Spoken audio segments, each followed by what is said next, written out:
Hi everyone, welcome to the Car Chat podcast, and with us this week we have Tom Wood. Hello. Hi Sam, how you doing?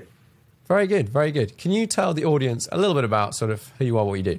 Yeah, so my name's Tom Wood. I run a business called Cazana and another business called Car and Classic, and doing that for about 6-7 years now. And yeah, pleased to be here. Thanks for having me on. Yeah, well, welcome. So, okay, let's sort of dive into this stuff. Where did this all begin? Presuming you've been a kind of car guy from a while. Yeah.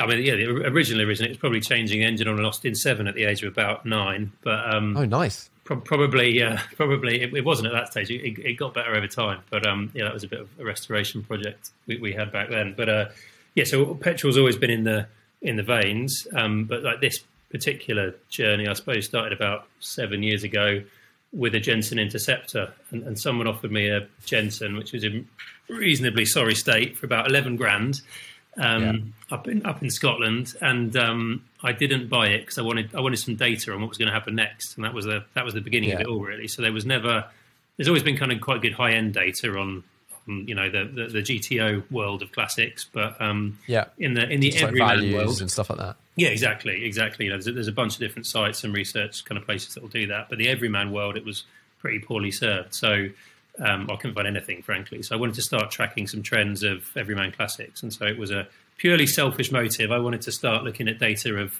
classic prices, see how they were changing. And I started crawling data from a site called Car and Classic, which is one of the biggest kind of classic and specialist sites in Europe. And that's where it all began, really. So that's where the idea for Cazana began, is let's create some graphs that show when a vehicle's finished depreciating and when it starts to go up in price. You know, hopefully buy some and put them in the garage.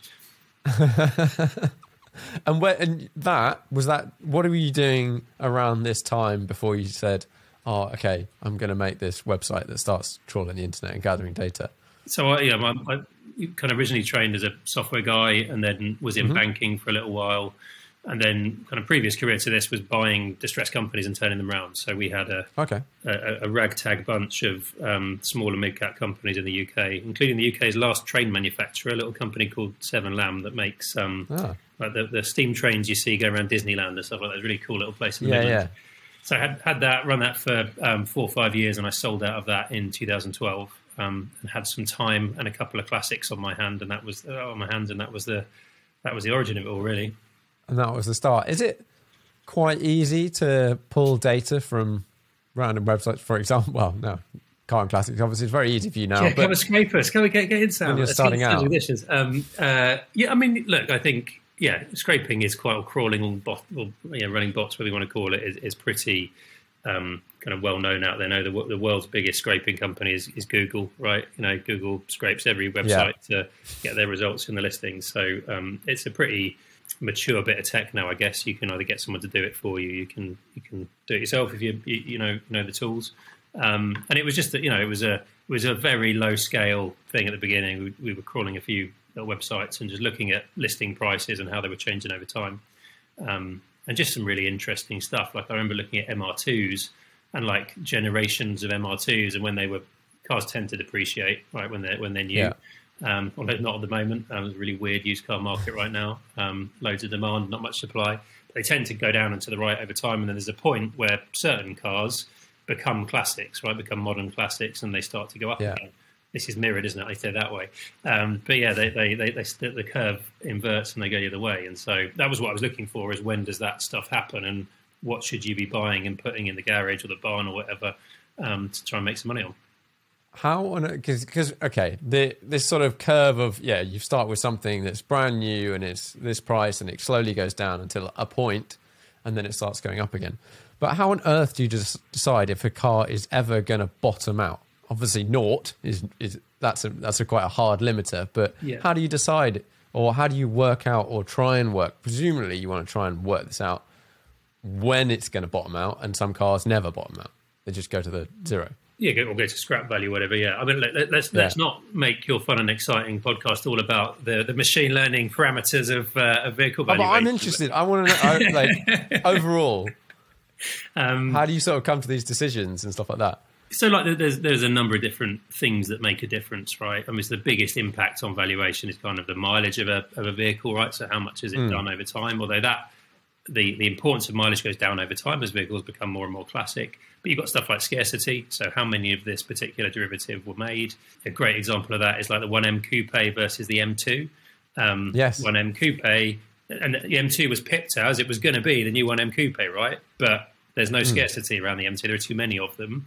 And so, that's still going down and to the right, whereas the 1M it's appreciated pretty nicely, and now they're kind of sitting around roughly the same price they were new, slightly above that figure. And so that's a great kind of practical modern classic example of something that was relatively scarce. There's all the good kind of brake horsepower per ton metrics around it as well reviewed, and has an enthusiast following, and that will keep the price high because there aren't too many of them about on the road. M2 ticks all of the other boxes, right, about brake horsepower per ton, and it's a great thing to drive, but there's lots of them, so it isn't a classic yet. Because and actually MX-5s are kind of similar problem, right? Great to drive, great fun, but a huge number of them about, so it will probably never become a scarce. Exactly, definitely never get up there. Or this doesn't constitute financial advice, and maybe you should all go and buy 10 Mark 1 MX-5s, and maybe they will be worth millions. So they might double in value.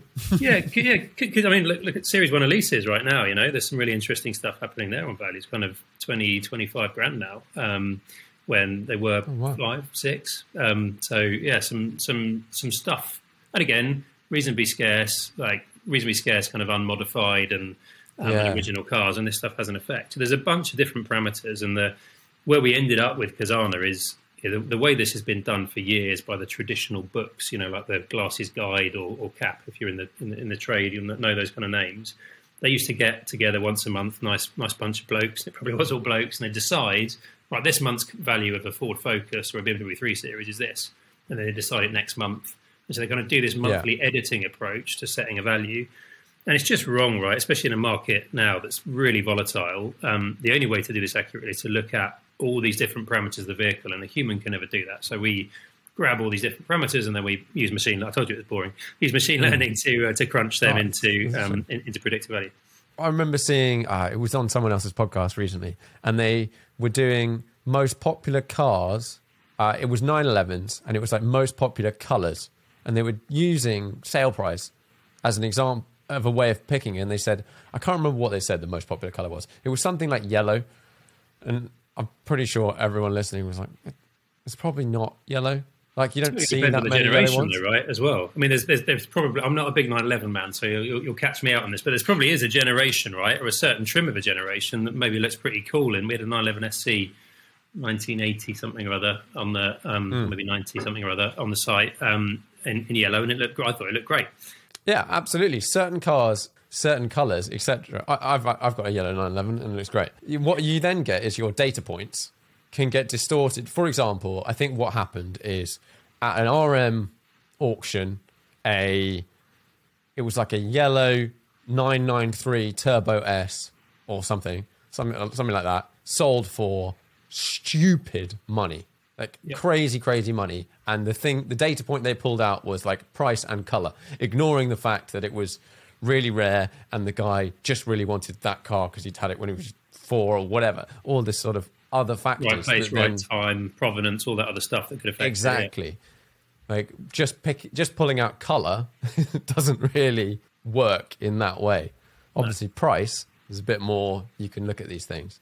Yeah, I mean, we don't just predict price either. So, like, the time it takes something to sell is quite an interesting indicator as well. So you'll have certain trims and certain kind of equipment on certain vehicles that will make it much more attractive and faster to shift off a forecourt than something else. But yeah, you're absolutely right. That slicing up the data too small problem is a really common problem in kind of machine learning driven things, and you need to have a big enough data pot to look at. And so, for example, we don't adjust for color because it's just too subjective, right? So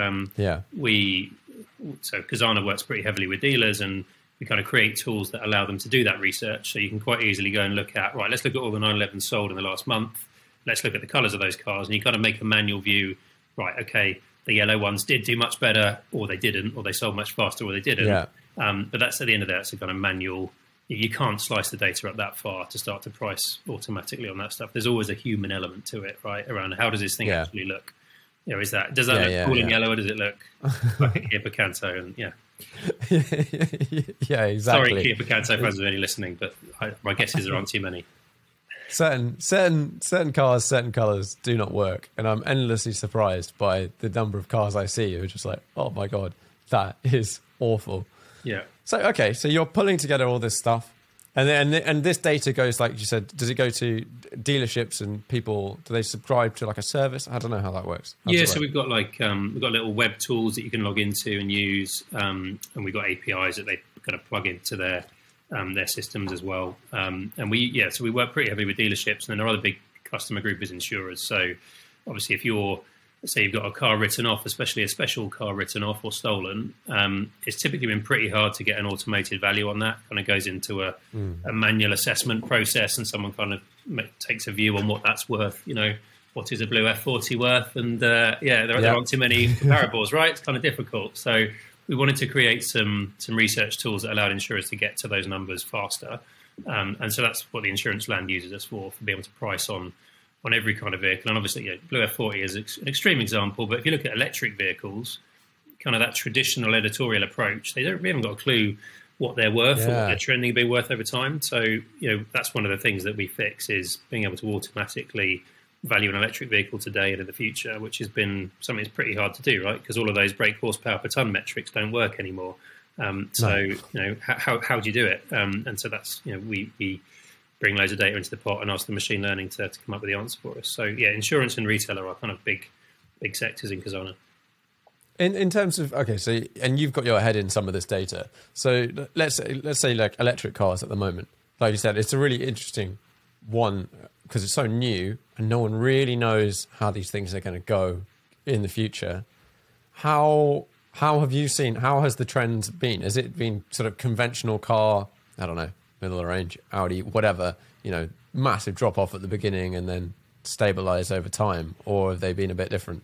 I mean, the answer is it depends on what you're looking at because there's lots of different vehicles now electrified. But what pretty much across the board, what happened is everyone took too negative a view on them. So, like the traditional trade, the traditional guides that were guiding on price took a very pessimistic view of, right, in 3 years' time, this is going to be useless. The battery's going to have exploded. Yeah. It's not going to have any charge cycles left in it. And that hasn't happened. There is a good used market for electric vehicles. And at the moment, obviously, massively exacerbated by the new car stock shortage. It's very difficult at the moment to get new cars.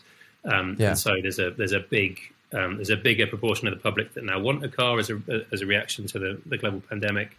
There isn't as much supply, and there's a lot of people that want to make that electric choice. And so there's a lot of demand for used electric vehicles. And yes, the range maybe goes down over time, but it certainly isn't down to zero. Like that you can still get.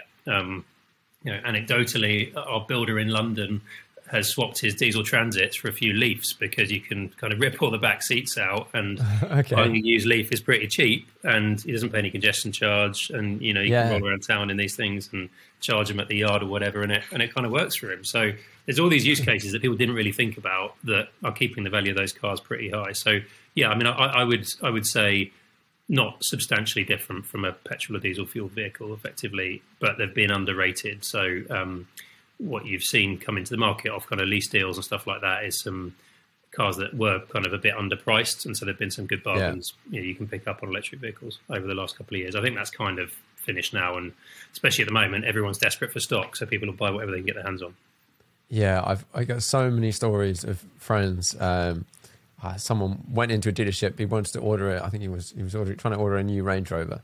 And he turned up in a McCann and they were like, you can't get your Range Rover for like a year, but can we have your McCann now? Yeah. We want it. And we'll basically give you whatever for it.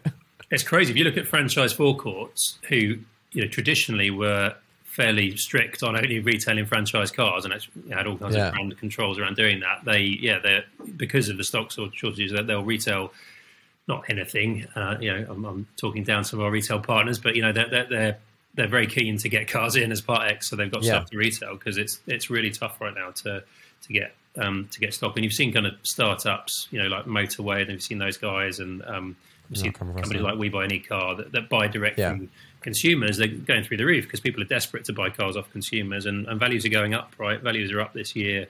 about 12% since the start of the year. It's mad. But it's a great time to be selling a car. Yeah. Yeah. Not such a good time to be buying a car. Rent for a few months or something. Yeah. I don't know what the answer is. I don't know what your mate did without a car for a year. He kept his mechanic. He was like, I need a car. Right. So, right. If you've got a replacement lined up, it's fine. But if someone just offers you money for, okay, if you've got extra cars, fine. But if they're like, that's your daily, and you're like, well, I could get good money for it, but what am I going to replace it with? Right.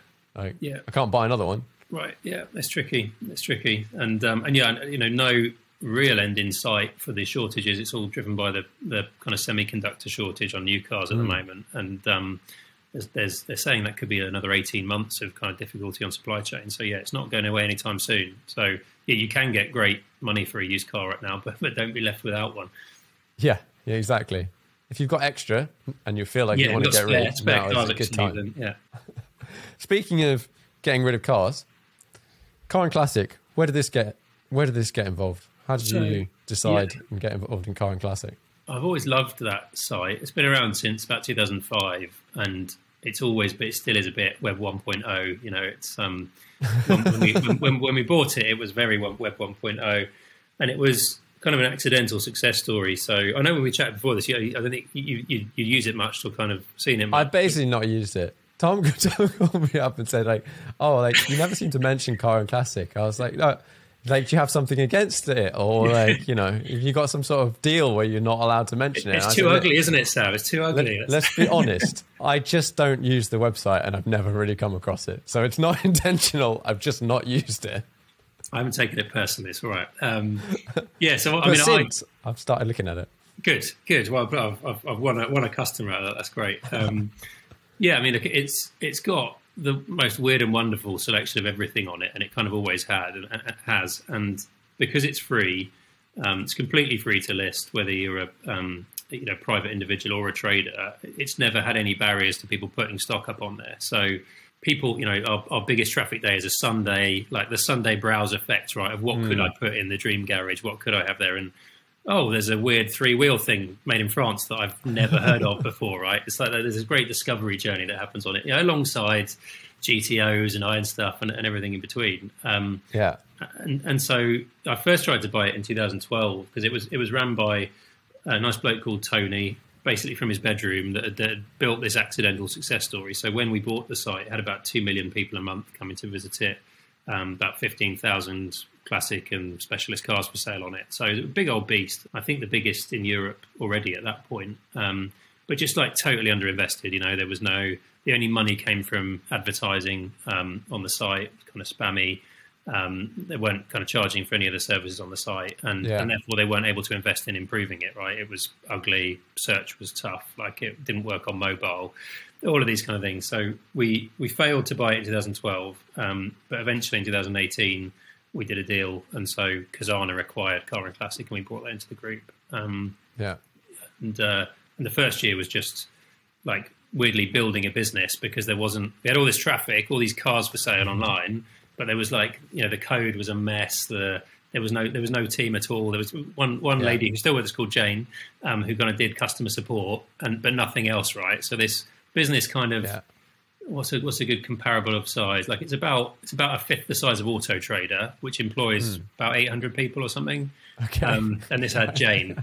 Like it's pretty insane, really. So we had to. The first year was all about building the technology and the structure behind it. So if the server fell over, like the site wouldn't disappear. And then we've slowly improved it and started to bring in some monetization. The most recent thing being auctions, which we launched literally a year ago this month, and has gone pretty crazy since we did so. What led to that? Was that just looking at what's happening in other countries and also starting to happen here? And going, this seems like a good idea. I'll give you the official story, and then I'll give you I'll give you the true story, which I think is an exclusive, Sam. So the official story is, response to COVID, all the dealers were shut. We had to find a way of people being able to transact online. There are another few sites in the UK and obviously lots of sites overseas doing this, but we saw an opportunity because we already had all the stock and we already had lots of buyers to kind of sit there in the middle. The unofficial story is when I bought the site, or the real story is when I bought the site, we still have most of the kind of traditional physical auction houses doing all of their consignment and doing all of their advertising on the site completely for free. And so, they're calling up all of the private advertisers and they're saying, do you want to consign your car to the auction? And then when they've got it consigned and they've taken their nice photos, they're advertising it and they're driving traffic to their auctions through the site. And so I started calling some of these up after we bought it. And I said, hey, seen you using the site, we bought it now, we want to try and improve the search, and for that we need some money. Do you mind paying something towards it? And I think the most I managed to extract was 200 quid a month out of one of them. I'm like, okay, right, well, this probably isn't going to be a business. And then I had an old a B7 RS4 to sell about a year later, and I called up one of these auction houses and I was like, look, it's Tom from Car and Classic. Do you mind consigning my B7 RS? Obviously, getting all this value from us. Do you mind? Yeah, that's absolutely fine, sir. It's 12% seller's fee, and just like standard rack rate fees. I'm like, okay, all right. And that was what drove it. Like, hang on a second. They're doing all the consigning. Probably not doing all they're doing a lot of consigning from us, and they're doing all their advertising with us. Should we not just be, trying to? If they won't pay us for it, should we not be trying to do something in the middle here? And that's really where it came from. That was 2019, and COVID definitely accelerated it. We probably wouldn't have launched it quite so quickly if COVID hadn't come along and kind of shut down all the dealers and stuff, and kind of went live in June 2020, a year ago, and growing really nicely. And look, it's kind of it's getting to be quite a busy market now in the UK. There's feels like one of these popping up every month, one of these sites doing it. All kind of inspired from the Bring a Trailer model out in the US. I think they were like the first people to take. It was a blog, basically, wasn't it, originally talking about stuff that you could trailer away, and then the monetization model they found was building the auction. Who did they get bought by?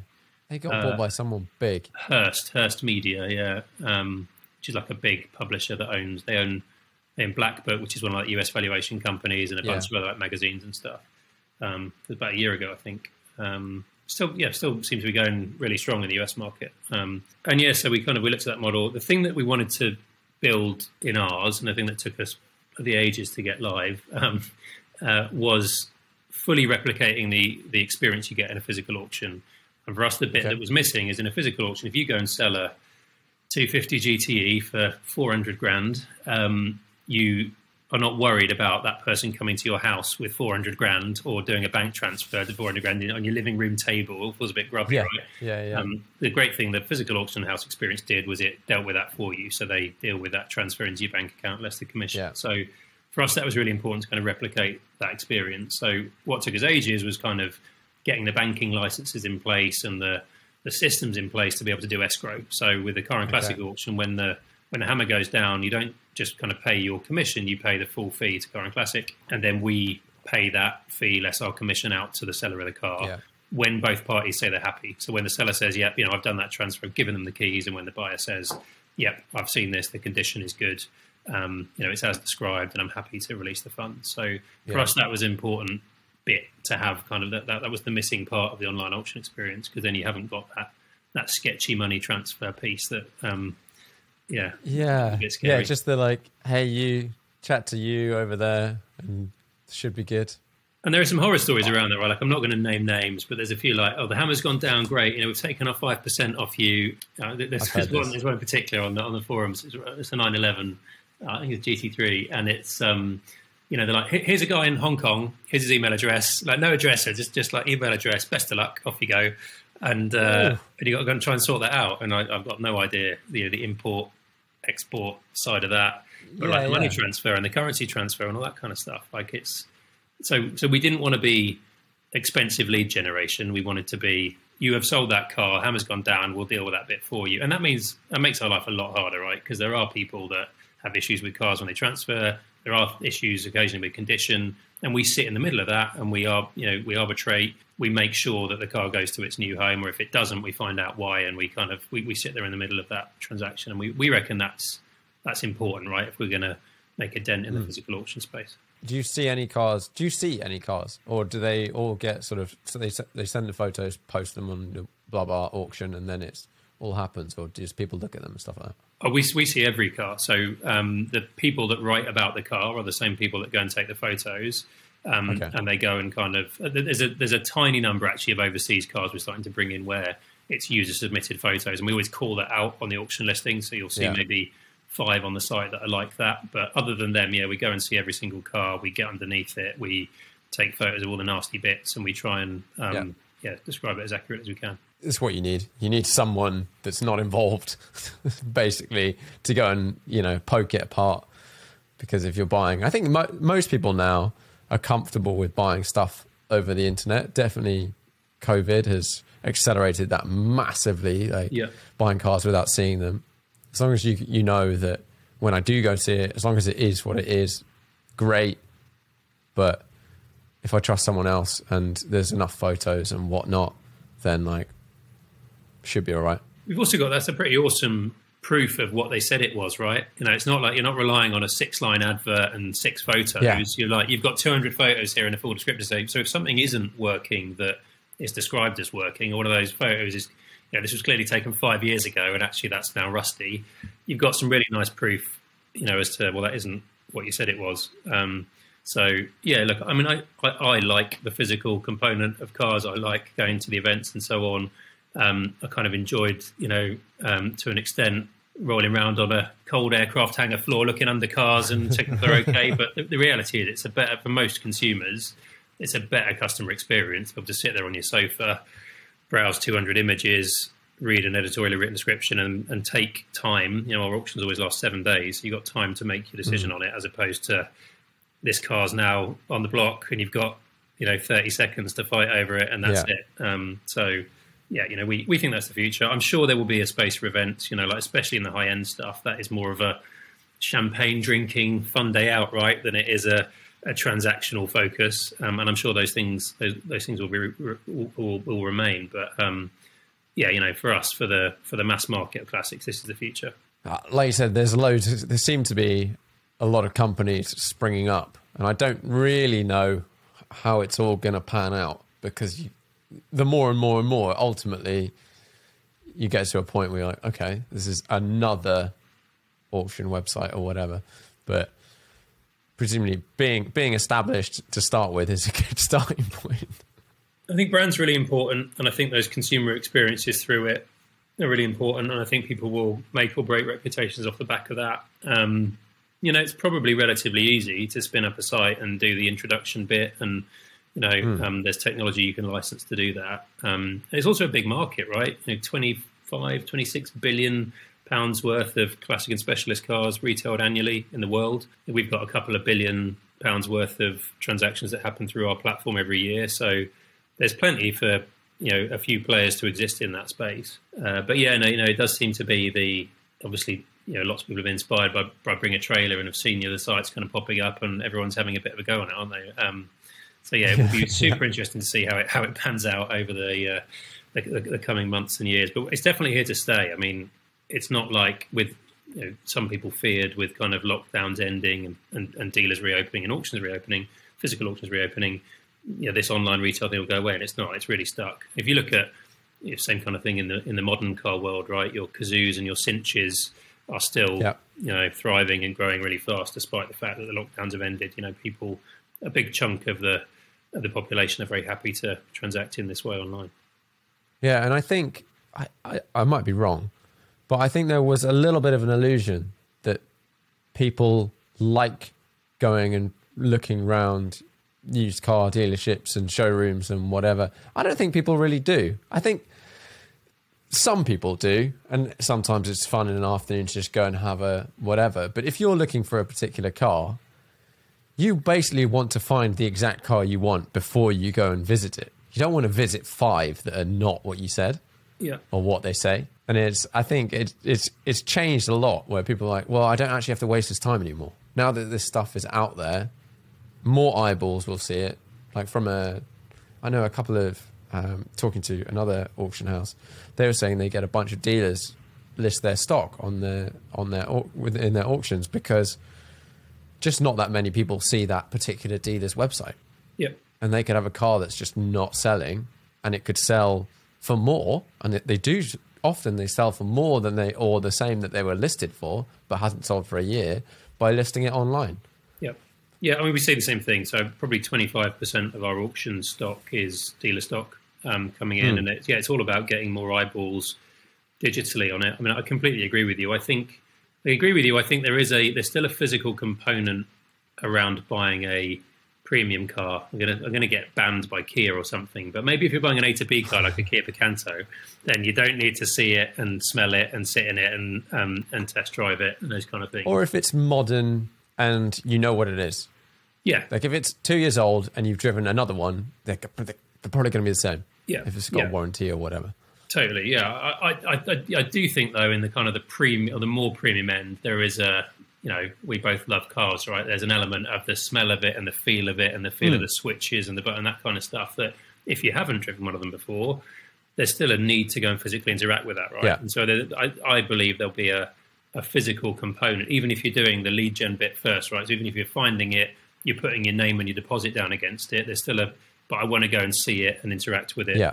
So, and we see, look, even with the online only, the Cinches and the Kazoos of the world, they're launching these experience centers, right? These physical places where you can go and you can kind of put your name down, but you still get to go and see the car before you pick it up, kind of thing. So I think they're recognizing that as well. So it's not entirely digital end to end just yet. I think that's a while away. Yeah, I think so. But it's definitely moving. It's moving in that direction. Like you said, having an experience, like a buying experience. I would like to see more. Like when you go to a dealership or whatever, moving forward, I want them to be cool places that you want to go into. Yeah. That are not locked.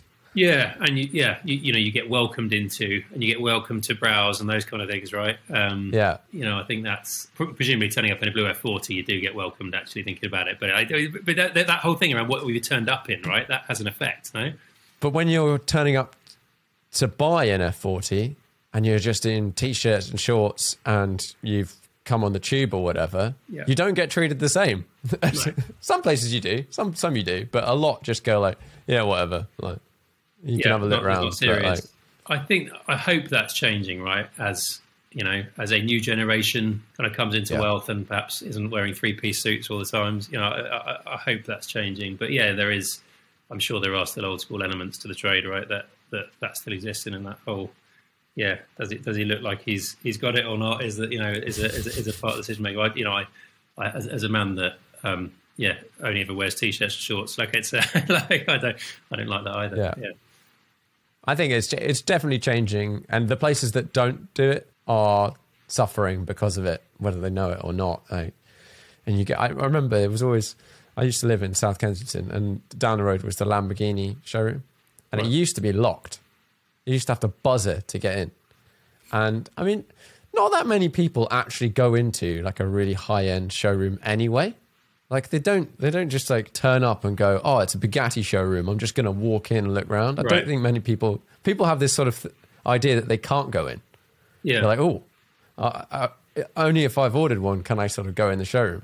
But yeah, Lamborghini, the door used to be shut, and then it changed, and there was like I think it was a company-wide policy that was like, you're not allowed to lock the door. And the door crazy. should You're not going to go in there and open. nick one, are you? Like, well, what's the rationale around that? Why would you have a shop front that's locked? Yeah, it's kind of it just puts people off, doesn't it? Going in and having those memories as a kid, like sitting in a supercar or something when you're little. Although, God knows what little kids now, by the time they can drive, what will it be available? I don't know. Yeah, it's kind of scary, isn't it? I mean, that's why I love things like the Revival at Goodwood, right? Because my son is 3 years old now, and you're wandering around the paddock, and he's obviously super interested in cars because he's sees all the stuff that I get up to, and there will be people that pop him into Jim Clark's Formula One car or something, and get a photo with it, because I had a photo in that when I was a kid, and that's what got me into it, and now I've gone to, and that stuff is beautiful, right? That's the stuff that turns you into petrol heads and gives you the warm fuzzies, and it's So hopefully that stuff will still be allowed, right? By the time he gets to his mid-30s and can buy one, who knows? I think it'll be allowed. I don't know. I think the problem, I was talking to someone about this today, the problem we might see, and I don't know when, will be availability of fuel. I think that might be the thing that ultimately stops people driving cars. If every petrol station, if is no longer a petrol station, and petrol is £10 a litre or something, and you have to get it delivered to your house. Yeah, I think it's a market economics thing, though, isn't it? So I think it will, if fewer people want it, it will get more expensive and more specialist. But yeah, there'll still be an enthusiast market, and you can imagine at the tracks or whatever there'll be fuel pumps and so on. I mean, the reality is the emissions, the CO2 kind of side of classic cars is very minimal, right? Because they don't tend to be driven very far or very often. They don't tend to be daily drivers going very far, right? They weren't made recently, right? They weren't. I mean, definitely the CO2, the carbon cost of making the thing is pretty sunk by now. So actually, it's a pretty harmless hobby from that point of view. If you think about the difference you can make by electrifying every bus versus electrifying every classic car, it's pretty significantly biased towards sorting the buses out first. So I'm not too worried about that from an environmental point of view. But I think you're right. I think it will. I also think we're a long way away, right? We've got, I think, 0.6%, 0.7% of the used vehicle market at the moment is electric cars. So it's got a long old way to go, and there are decades before more stuff is electric than it is wet fueled. Because of course, even if everyone stops manufacturing it in 2025 or 2030, there's still going to be all of the used ones kicking around, right? 37 million used cars in the UK kicking around that have still got engines and will still need to be allowed to be used. So we're a fair way away from it, I think. But I'm optimistic. And for me, it's heritage, right? That's it. It's all these kind of cool old things that are kind of fun. Like, it would be good to. I think they'll still be around. All of the general transport type stuff, that will all go to something else, and that's fine. I don't have a problem with that. Your point about them not getting driven that much is so true. I commented on something, I can't remember what someone was having a go about, and I said, I'm quite a fan of electric cars in cities, and I want there to be less pollution.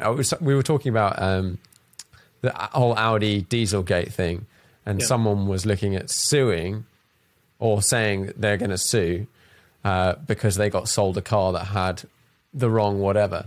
And I said, well, actually, I feel that as a member of the general public and as someone that lives or might be driving behind said car, I have a very valid right to be able to sue for like all the health benefits and whatever. And this guy came in and was like, yeah, but if you really cared, you wouldn't drive an F40. I was like, hang on a minute. What? Smells lovely. This is not the same thing. This is unrelated. And your point about like the miles thing, like if I own 5 cars, I can only drive 1 car at once. So it doesn't matter how many cars someone owns. Like, you're doing a service, taking those others off the road, right? Exactly. less traffic. It's an interesting one. And these things just don't get driven anywhere near as much as your taxis or your buses or your day-to-day high mileage transport.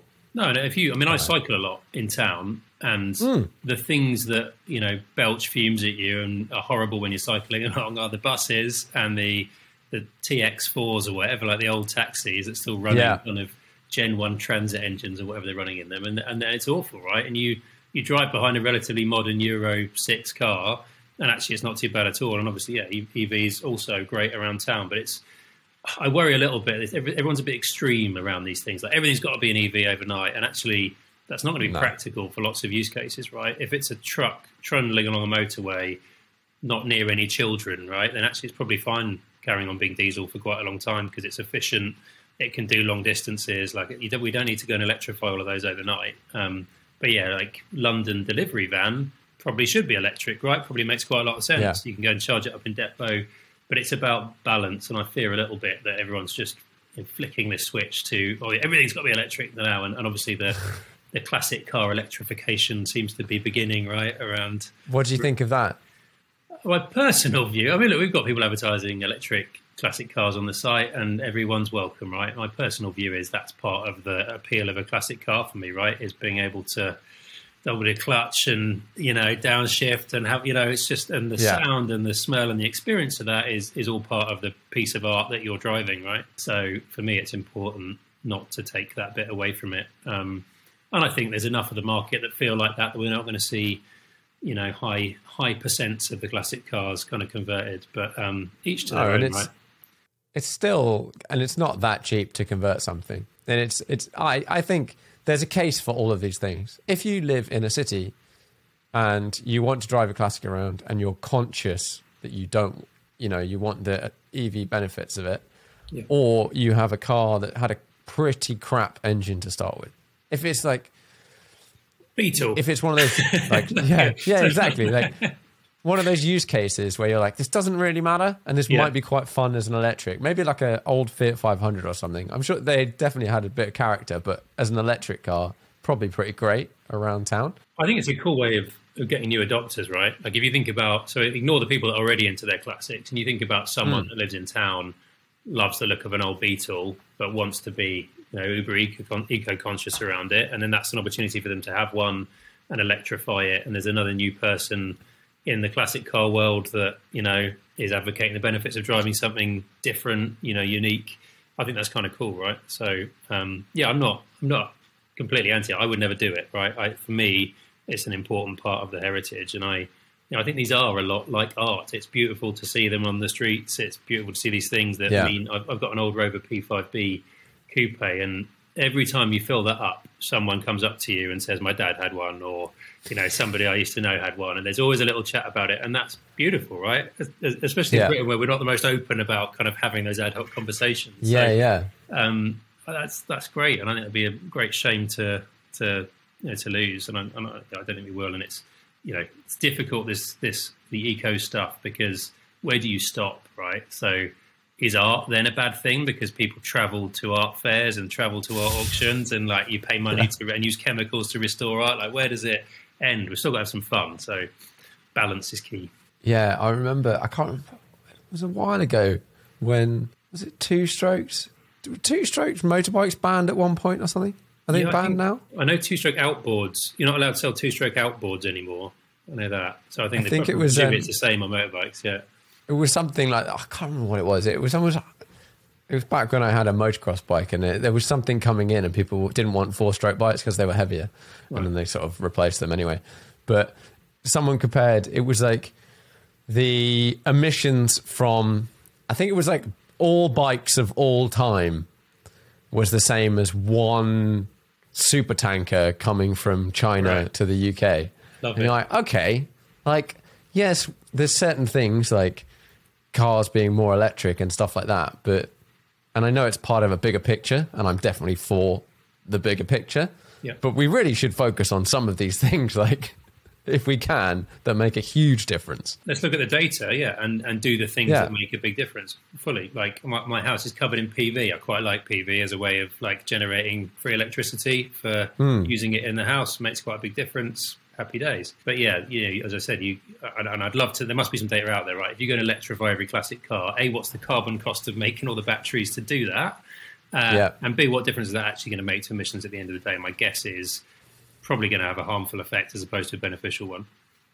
Yeah, I imagine electrifying a classic car. Well, okay, but then you're probably not using a new battery at this point, so it then gets interesting. If it was a new battery, I feel like there's no way that classic car is ever going to sort of re-earn back what you save from CO2. Health benefits in a city or whatever, absolutely you will.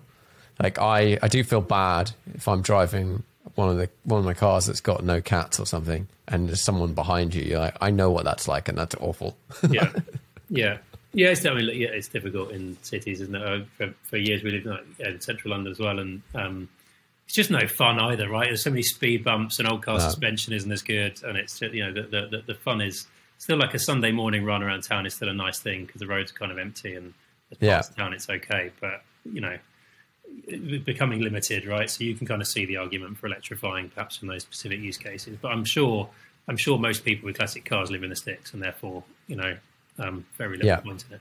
Yeah, absolutely. Where's the future in all this stuff? Not electric cars in the city. Classic car and classic. Good question. Big question. Well, look, I think we're seeing the mix change. So having bought it off a 65-year-old man called Tony, who kind of liked his 50s classics, and that was his era. That was his bedroom wall stuff. I'm 37. My bedroom wall was slightly different, and we're seeing that bedroom wall effect, right? So the modern classics coming through on the site are the most sought after things, right? That's the biggest audience growth, is like the 20s and 30s audience, and really cool. We're no longer I think when we bought the site, it's about 85% male. Like we're starting to see a bit of a it's still not level, right? But we're seeing more of a gender balance on the site, which is kind of nice. So we're seeing new people come into the market and be interested in the cars. So I think my job is and our job is to make sure that we're keeping it relevant for the new generation of classics. Yeah. What is a classic? I mean, like the official definition is like 30 years or something, isn't it? But you know that 1M and M2 example, right? Like 1M, what's the 1M now? Maybe it is 15, 20 years, 15 years, something like that. Oh God, so I feel like it was that long ago. Yeah. You start to realise this stuff, but I remember when that came out. It's a long time ago. So I think that 30-year rule is a little bit arbitrary, a bit silly, because you've got modern classic stuff, but certainly from a price performance point of view, right, that's going up, way earlier than that. You see it with new limited edition Porsches and stuff like that, and various of the new cars, right? There's always been that like buying the list slot effect on relatively low run stuff. Yeah, I mean, it's a really difficult question. It's basically something that I think it's something that somebody buys because it's special and it's got some special history for them, and it's something they kind of always wanted, whether that's from 10 years ago or 50 years ago. For me, still my dream car remains the Bentley Blower, right? And I would love to have one of them. That was not on my bedroom wall because I wasn't born in the 20s, but it's still an awesome piece of art and an awesome thing to have and trundle around it. Probably not in town to that emissions and cyclist point. You'd get a lot of thumbs up though. You'd get let out of junctions, wouldn't you? Like the getting let out of junctions effect is an important one to look at. You get let out in that. You get let out in a Mini. I've got an Ariel Nomad. You always get let out in an Ariel Nomad, like normally because you're dripping wet. So it's there's that effect is kind of that's important, I think, in my garage. It's anything people are passionate about, right? I always say, the sites like Auto Trader are the sites you go to for the cars that you need, and the sites like ours are the sites you go to for the cars that you want. It's about passion. All right, that's probably the best way of defining it. Yeah, definitely. What's the Nomad like? Batshit crazy. Can you say batshit crazy on your podcast? I don't know. You have already, so it's twice. It's great. Yeah, I mean, I haven't got the supercharged one. I've just got the naturally aspirated 235 brake one, which is plenty. On mud tyres, how much does it weigh? 600 kilograms, so not very much. Okay. And that's but pretty quick, and it's on like some kind of like mud tyres or something. Yeah, so like fourth gear, round a roundabout, you can get the back end out, and it's super controllable. And not that I would, because that's irresponsible, but like you basically feel like you're Ken Block everywhere you go, even if you've got zero driving skill. So it's it would be possible, yeah, in theory, yeah. That's my school run car, so my son gets picked up from nursery and that kind of likes it. So it's nice, a bit different. I have to drop him in through the roof, but it's brilliant. A lovely bit of British engineering. And so well engineered, and the backstory on that car is the guy that founded or reopened Ariel wanted to build supercars, but the problem with supercars quite often is stuff doesn't work. Like the electric windows break, or because they're so low run cars, right? There's no time to engineer that stuff properly, or not enough volume to kind of test that stuff properly. And so he just said, well, let's not put any of that on there then. Let's just go as bare bones as we possibly can, so there's nothing to break and go wrong, and it works. But the weld quality and the engineering in it is beautiful. It's a lovely thing. That's nice. It's always nice to have something that just when it's static, you look at it and you go like, ooh, that's done really well. Yeah. This probably last. Yeah. To be proud of. And you don't have to worry about looking under body panels to see what's under the panels. There's nothing hiding. Yeah. No, it's a silly thing. It's absolutely, it's not a car that you need, right? But it's special. And the theatre, which I think a lot of people, whether they admit it or not, like a lot of people that have special cars, like classic cars or whatever, that's part of it, right? It's starting a conversation. It's being different on the way that you go from A to B. Like that's a great car for that, right? Petrol pump conversations are good. Sound like a loser that spends my entire day talking to people at petrol pumps, but no, it's a nice thing. Yeah, putting £5 in, turn around, drive around the roundabout, come back in. Oh, just got to fill up again. To be fair, the Nomad tank is about 15 quid's worth, so you're there quite often. Yeah, that's. So what's the range?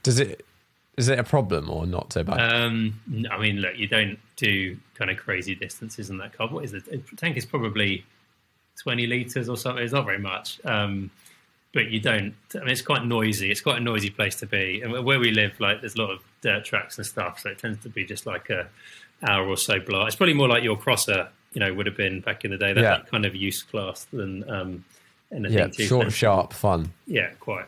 But I'd love to do a long trip in it. There's a few people out there on YouTube that kind of run them long distances across Europe and stuff. But there's no storage. There's no lockable storage on it. So like, what do you do if you're going on a long trip? Like, where do you put your stuff? Like, it's I think is there any storage at all? There is. The boot is under the nose cone panel, and you can take that off. And there's this little tiny, I don't know, like 20 centimeters by 10 centimeters. You can put your lunchbox in there. But that's it. Can you tie a bag to the cage?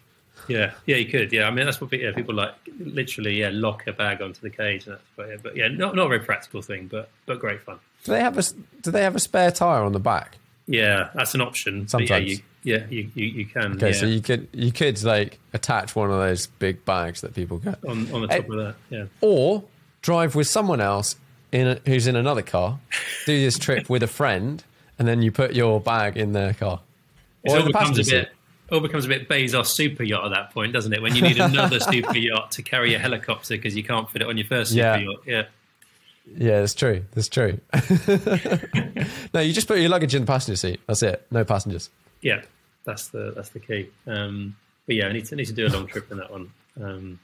Fun thing. But a long trip could be 2 hours. Yeah, quite. I mean, mine came with the optional extra of like Bluetooth noise cancelling intercom because you can't hear anything. Oh, okay. Even the person sitting next to you, So 2 hours is probably about right.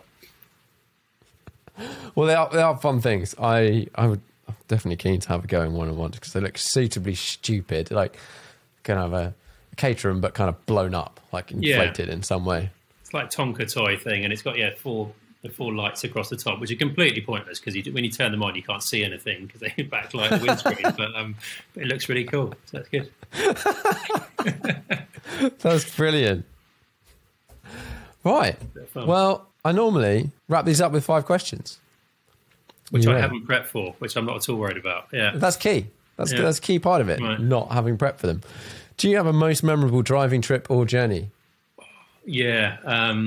It was one of those banger rally things we did. My wife is Italian, and my first experience of Italy was arriving in Rome in a 735i BMW that we bought for £100 from a man with one ear up in Norfolk somewhere.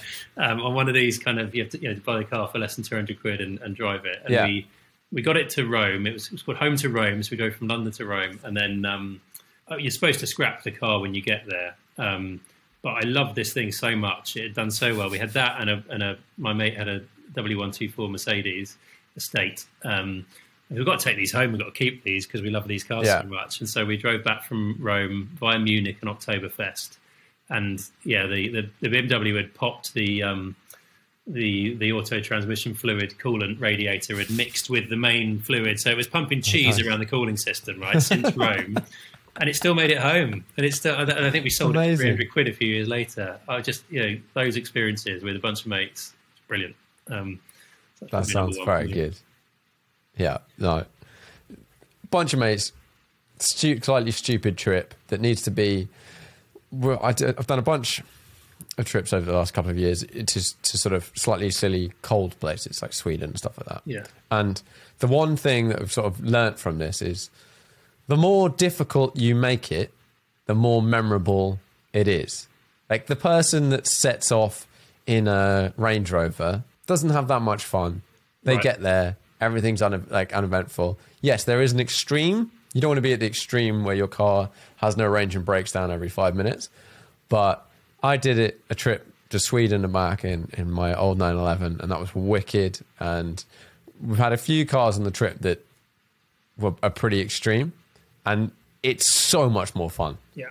If it's a bit interesting and a bit challenging, and then you bond with your mates because you have to.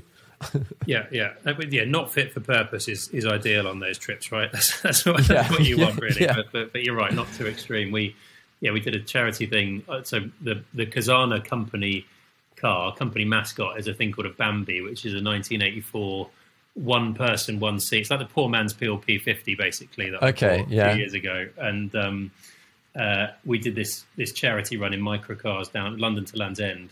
And it's got 50cc engine. It's like half a moped, and we're running this down like the A30. It was horrific. Like that must have been sketchy, scary, wobbly experience of my life. And that's to your point. That's the wrong end of the fit for purpose spectrum. That was too far. This thing looks very sketchy. It's incredibly scary. It's got 3 wheels. Yeah, one at the back. Yeah, it's awful. And the subframe kind of twists when you go above about 15 miles an hour. So yeah, don't recommend that for Sweden. Stick with the 911. 5-car garage, unlimited value. XJ220, bedroom wall car. Probably XJR15 as well, because that was another bedroom wall car. Bentley blower. Couldn't get rid of my P5B. I've had my P5B since I got it for free during a lockdown at uni, and I could never get rid of that car. So that's in there. You got a practical daily or usable road kind of car? What are we talking about? Well, I don't need one of them. These are all fine, but I love my Disco 4 as an all-round car that does everything. Like we live on a farm, and it tows massive farm trailers it's probably not supposed to, and goes anywhere, and you can take 7 people out for dinner, and once you've scrubbed it up it looks kind of nice, so yeah, I'd probably that in there as well for the sensible vote. Yeah, why not? Fair enough. If you can only drive one car for the rest of your life, and you're allowed something that costs £500 on the side, you can name them both, or you can name the one car. Up to you. One car for the rest of my life. Oh, that's difficult.